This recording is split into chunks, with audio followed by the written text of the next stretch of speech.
Australia junior sprinter Gout Gout, the 16-year-old rising star, shattered Usain Bolt junior world record in the 200 meters. Is Gout Gout the new Usain Bolt?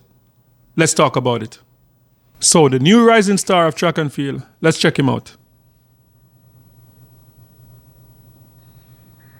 Really good start there, and they're away in this men's under 18 200 metre final. So we're about to wind him up and watch him go here. Gout Gout. He's already got the stagger, so he moves right on past Chase Grant, and now we really start to open him up.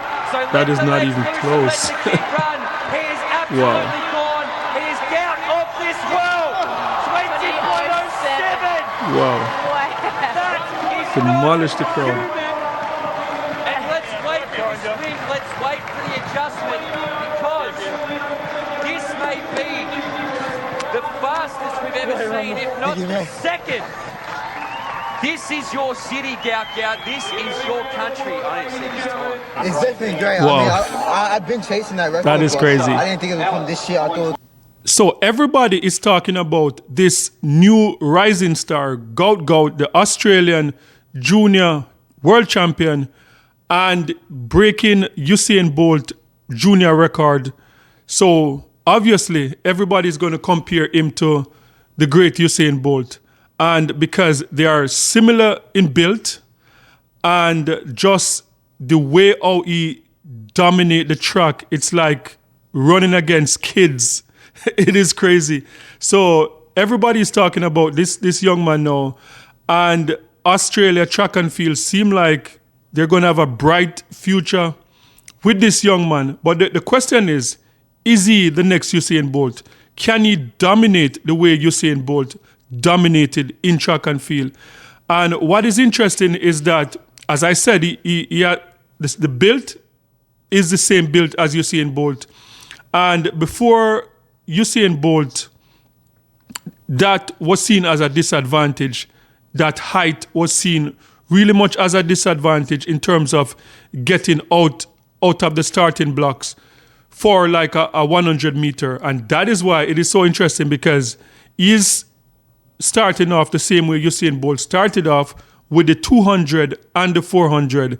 And I think both of them are pretty much modeling what the great Michael Johnson, Superman, did, as he was one of the first sprinter like at that height, very tall, but he stuck to the 200 and the 400 because of the disadvantage of getting out of the blocks at that height.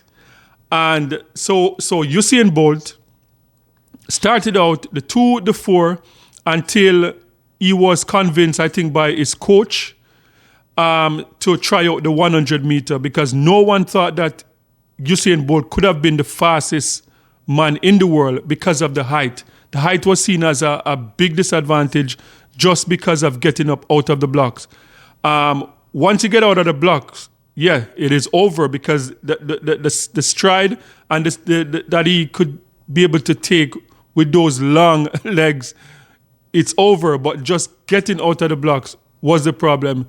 So are we going to see a similar trajectory with this new sensation, Gout Gout?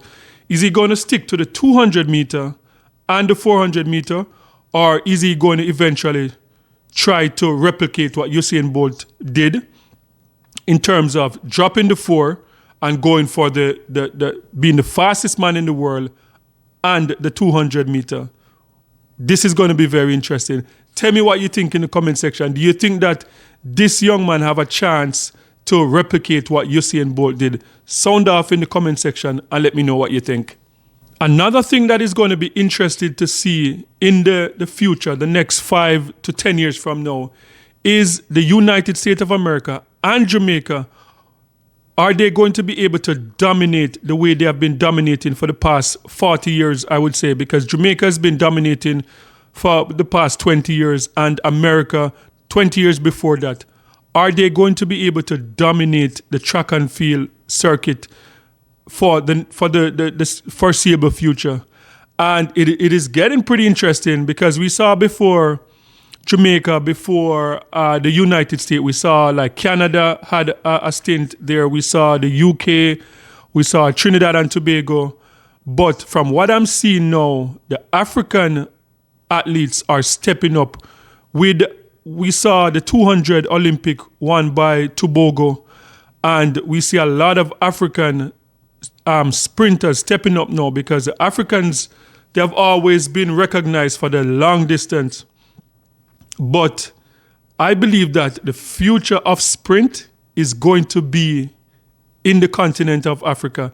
And what is going to be interesting to see is that the African countries, are they going to be able to hold on to their track and field athletes and not have them go to places like Australia, to go to the United States of America, to Canada and the UK? Because as soon as a rising star is stepping up outside of Africa, I guarantee you that they're going to try and lower them to go into the USA, to Canada, to kind of, scholarships and training programs, because I'm not sure if there are any countries in Africa that have the level of training program that you saw in the USA and that Jamaica was able to replicate with Usain Bolt and having like world champions train in Jamaica. So track and field is going to be very interesting going forward. And as I said, Australia look like they have like at least 20 years of like dominance with this young man. So it's going to be very interesting to see. So Gout Gout, is he the new Usain Bolt? Is he the future of track and field? Sound off in the comment section and let me know what you think. And do you think that he's going to eventually go for the 100 and try to become the fastest man in the world? Let me know what you think about this. And guys, don't forget to like, share, and subscribe for more amazing content. And remember, peace. I'm out.